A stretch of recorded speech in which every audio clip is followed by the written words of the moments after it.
ஓம் நமச்சிவாயம். இன்று நாம் காண இருக்கும் திருத்தலம் ஜம்புகேஸ்வரர் கோயில், செம்பாக்கம். மூலவர் ஜம்புகேஸ்வரர், அம்மன் அழகாம்பிகை அம்மன். இந்த கோயில் எங்கே இருக்குன்னா, செங்கல்பட்டிலிருந்து திருப்போரூர் செல்லும் சாலையில் செங்கல்பட்டிலிருந்து 19 கிலோமீட்டர் தொலைவிலும், திருப்போரூரிலிருந்து 7 கிலோமீட்டர் தொலைவிலும் உள்ளது. மெயின் ரோட்டில் கோவில் வளைவு மிகவும் அழகாக உள்ளது. அதிலிருந்து சென்றால் 1 கிலோமீட்டரில் ஊருக்கு எல்லையில் இந்த கோயிலை அடையலாம். இக்கோயில் வட திருவானைக்கா என அழைக்கப்படுகின்றது. உத்திர ஜம்புகேஸ்வரம் என்ற பெயரும் இந்த ஊருக்கு இருந்தது. இந்த கோயில் 1700 ஆண்டுகள் பழமை வாய்ந்ததாக கருதப்படுகிறது. இந்த கோயில் சோழர் காலத்தில் கட்டப்பட்டது. இந்த ஊரோட சதபுராணம் பார்க்கலாம். கந்த புராணத்தின்படி முருகப்பெருமான் சூரபத்மனை வதம் செய்தபோது அரக்கனின் தலை இங்கே விழுந்ததாக புராணத்தில் சொல்லப்படுகின்றது. எனவே இந்த இடம் சிரம்பாக்கம். சிரம் என்றால் தமிழில் தலை என பொருள். சிரம்பாக்கம்தான் நாளடைவில் மருவி செம்பாக்கம் என ஆனது. இன்றும் திருப்போரூர் கந்தசாமி கோயிலில் திருவிழாவின் போது கொடி ஏற்று விழாவில் செம்பாக்கம் மக்கள்தான் கயிறு தயாரித்து கொடியேற்றி திருவிழாவினை தொடங்கி வைக்கின்றனர். இந்த கோயிலுடைய ஸ்தல மரம் நாவல் மரம். சமஸ்கிருதத்தில் ஜம்பு என்றால் நாவல் பழம் என்று பொருள். எனவே இங்குள்ள மூலவர் ஜம்புகேஸ்வரர் என அழைக்கப்படுகிறார். இந்த கோயிலின் ஸ்தல புராணத்தின்படி மூலவர் லிங்கம் 63 நாயன்மார்களில் ஒருவரான கோச்செங்க சோழ நாயனாரால் நிறுவப்பட்டது. இந்த கோயில் 8 மற்றும் 9ஆம் நூற்றாண்டைச் சேர்ந்தது. இவர் மண்ணால் மற்றும் செங்கல்லால் இக்கோவிலை அமைத்தார் எனவும், பிற்காலத்தில் வந்த கண்டராதித்தன் சோழன் அவரது மனைவி செப்பியன் மாதேவியம் கல் மண்டபமாக அமைக்கப்பட்டது எனவும் கூறுகிறார்கள். சரியாக யார் கட்டியது என்ற குறிப்புகள் இங்கு இல்லை. கண்டராதித்தன் மற்றும் செப்பியன் மாதேவி சிலைகள் கோவில் தூண்களில் சிற்பங்களாக உள்ளன. இந்த கோவிலின் மூலவர் திருச்சியில் உள்ள திருவானைக்காவல் கோயிலில் உள்ளது போல் எப்போதும் நீரில் இருந்ததாக சொல்கிறார்கள். கருவறைக்கு பின்புறம் ஒரு குளம் உள்ளது. நீர் அம்சமாக இந்த கோயில் இருந்ததாலும் திருவானைக்காவல் கோயிலை கட்டிய அதே மன்னன் கோச்செங்க சோழ நாயனாரால் கட்டப்பட்டதால் இத்தலத்திற்கு வட திருவானைக்கா என்ற பெயரால் அழைக்கப்பட்டது. ஒரு முறை நாரத முனிவர் உத்திர ஜம்புகேஸ்வரரின் புனிதத்தை இந்திரனுக்கு விளக்கி கொண்டிருந்தார்.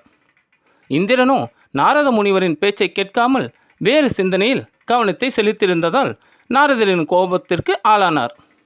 பின்பு சிரமப்பட்டு இங்கு வந்து சிவபெருமானை வணங்கி பாப விமோசனம் பெற்றார். தேவர்கள் பார்க்கடலை கடைந்தபோது வாசுகி பாம்பை கயிறாகவும் மேருமலையை மத்தாகவும் பயன்படுத்தினர். அப்போது வாசுகி பாம்பு அழுத்தத்தின் வேதனை தாங்க முடியாமல் தன் வாயிலிருந்த விஷத்தை துப்பியது. உலக மக்களை காப்பாற்றுவதற்காக சிவபெருமான் அந்த விஷத்தை விழுங்கினார். வாசுகி பாம்பு தன் தவறை உணர்ந்து சிவபெருமானிடம் மன்னிப்பு கோரியது. சிவபெருமானும் திரு இடைச்சுரத்திற்கு கிழக்காக தற்போது உள்ள திருவடி சூலம் நாவல் மரத்திற்கு நடுவே ஜலஸ்வரூபமாக தற்போது கோயில் இருக்கும் இடத்தில் வழிபடுமாறு கூறினார். அவ்வாறே வாசுகி பாம்பும் இங்கு வந்து வழிபட்டு தன் பாவத்திலிருந்து ஜம்புகேஸ்வரர் அருளால் விடுபட்டார். இந்த சம்பவம் கோயிலின் மூலவர் சந்நிதியில் அடிப்படை சிற்பமாக சித்தரிக்கப்பட்டுள்ளது. இங்கே சிவபெருமான் அம்மனிடம் 72,000 கோடி சக்திகளை கொடுத்து அதை பக்தர்களுக்கு அருமாறு கூறினார். இதன் சக்தியை பக்தர்கள் தாங்க மாட்டார்கள் என அம்மன் சன்னதிக்கு எதிரே ஒரு கிணற்றை உருவாக்கி அதில் போட்டதாக சொல்கிறார்கள். அதுதான் அமுத தீர்த்தம் என அழைக்கப்படுகிறது. மூலவருக்கு அபிஷேகம் செய்ய இந்த கிணற்றிலிருந்து தான் தண்ணீர் எடுக்கிறார்கள். இந்திரன், நாரதர், அகஸ்தியர், நாகக்கன்னிகள், சிதம்பர சுவாமிகள் ஆகியோர் இங்கு வழிபட்டதாக ஸ்தல புராணம் கூறுகிறது. இப்பொழுது இக்கோயிலை கட்டிய கோச்செங்க சோழ நாயனாரை பற்றி பார்க்கலாம்.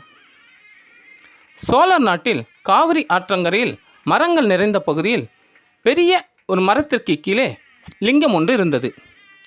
இந்த லிங்கத்திற்கு வெள்ளை யானை ஒன்று காவிரியிலிருந்து தன் தும்பிக்கையால் தண்ணீரை கொண்டு வந்து தினமும் அபிஷேகம் செய்து மலர்களை தூவி பூஜிக்கும். அதே வேளையில் சிலந்தி ஒன்று மரத்திலிருந்து இலைகளும் சருகுகளும் லிங்கத்தின் மேல் விழாமல் இருக்க வலை பின்னி தன் சிவத்தொண்டினை செய்து கொண்டிருந்தது. வெள்ளை யானை அபிஷேகம் செய்ய வரும்போது இந்த வலையினை கண்டு அனுசிதம் என நினைத்து அதை சிதைத்தது. தினமும் சிலந்தி வலை பின்ன வெள்ளை யானையும் அதை சிதைத்து கொண்டிருந்தது. கோபம் கொண்ட சிலந்தி வெள்ளை யானையின் தும்பிக்கையின் உள்ளே கடித்தது. வலி தாங்க முடியாமல் வெள்ளை யானையும் அதை தும்பிக்கையால் அறைந்தது. இருவரின் உயிரும் பிரிந்தது. சிவபெருமானுக்கு அபிஷேகம் மற்றும் பூஜை செய்ததால் வெள்ளை யானைக்கு வீடு பேறு அருளினார். இதனால்தான் இத்தலத்திற்கு திருவானைக்காய் என்ற பெயர் வந்தது. சிறிது காலத்தில் சோழ மன்னன் சுபதேவன் கமலவதி என்ற தம்பதிக்கு இறைவனின் அருளால் ஒரு குழந்தை உருவானது. குழந்தை பிறக்கும் நேரத்தை கணித்த ஜோதிடர்கள் இந்த குழந்தை ஒரு நாளிகை தாமதமாக பிறந்தால் உலகையே ஆளும் என்று கூறினார்கள். இதை கேட்ட அரசி தன் உயிரையும் பொருட்படுத்தாமல் தலைகீழாக கட்டி தொங்கவிடும்படி கூறினார். அவ்வாறே செய்ய ஒரு நாளிகை கழித்து ஆண் குழந்தை பிறந்தது. கால நீட்டிப்பால் குழந்தையின் கண்கள் சிவப்பாக இருந்தன. குழந்தையை கண்ட அரசி கோச்செங்கனான் என்று அழைத்து உயிர் நீத்தார். முன்னை சிவப்புண்ணிய வாசனையால் பின்னை சிவப்புண்ணியம் வீடேதும் என்பது போல் வெள்ளை யானையால் உயிரிழந்த சிலந்திதான் தற்போது கொச்செங்கனார் பிறந்தார் என்பது நாயன்மார்கள் புராணம். சுபதேவன் அந்த குழந்தைக்கு அனைத்து கலைகளையும் பயிற்றுவித்து உரிய வயது வந்ததும் அரசை அவரிடத்தில் ஒப்படைத்துவிட்டு நிறைந்த மனதோடு ஈசனை நோக்கி தவம் செய்து சிவலோக பதவி அடைந்தார். கோச்செங்க சோழநாயனார் அந்த லிங்கம் இருந்த இடத்தில் யானை உள்ளே நுழையாதபடி வாசல் அமைத்து மிகப்பெரிய கோயிலை கட்டினான். மந்திரிகளை ஏவி அடியார்கள் கூறும் இடங்களிலெல்லாம் சிவபெருமானுக்கு ஆலயங்கள் எழுப்பி தினமும் வழிபாடு செய்வதற்கு ஏற்ற வகையில் அனைத்து வசதிகளும் செய்து கொடுத்தான். திருமணமாகி குழந்தை இல்லாத காரணத்தால் புத்திரபாகியம் வேண்டி பல்வேறு கோயில்களில் வழிபாடு செய்ய நாடு முழுவதும் பயணம் மேற்கொண்டான். அவன் அவ்வாறு வரும்போது தற்போது உள்ள செம்பாக்கத்தில் தேரு நச்சு முறிந்தது. சரி செய்யும் வரை ஓய்வெடுத்து கொண்டிருந்தான். அவன் கனவில் தோன்றிய சிவபெருமான் திருவானைக்காவலில் உள்ளது போல் இங்கும் அழகாம்பிகையுடன் ஜம்புகேஸ்வரருக்கு கோயில் கட்டும்படி கட்டளையிட்டார். அவ்வாறே மன்னனும் இங்கே கோயில் எழுப்பினான் எனவும் சிறிது காலத்தில் குழந்தை பேறு பெற்றான் எனவும் ஸ்தல புராணம் கூறுகிறது. கோச்செங்க சோழநாயனார் தம் வாழ்நாளில் பல திருப்பணிகள் செய்து நடுநிலையோடு தேவர்கள் யாவரும் வாழ்த்தும்படி ஆட்சி புரிந்தார். இவர் காலத்தில் 78 மாடக் கோயில்களை கட்டியுள்ளார். பெருங்கோயில் 70 எட்டும் என திருநாவுக்கரசரும் என்தோல் ஈசர்க்கு எழில் மாடம் 70 எடுத்தனன் என ஆழ்வாரும் கோச்செங்க நாயனாரின் திருப்பணிகளை புகழ்ந்துள்ளனர். தில்லைவாழ் அந்தனருக்கு மாளிகைகளும் அவர்களுக்கு தேவைப்பட்ட அனைத்து வசதிகளும் செய்து கொடுத்து தன் வாழ்நாள் முழுவதும் சிவபெருமானுக்கும் சிவனடியார்களுக்கும் தொண்டுகள் பல செய்து தில்லை நடராஜரின் திருவடி நிழலை அடைந்தார் என நாயன்மார்களின் புராண வரலாறு கூறுகின்றது. ஒரு காலத்தில் இந்த ஊரில் 32 தெருக்களும் 32 கோயில்கள் 32 குளங்கள் இருந்ததாகவும் தற்போது 23 கோயில்களும் 7 குளங்கள் மட்டுமே இருப்பதாகவும் சொல்கிறார்கள்.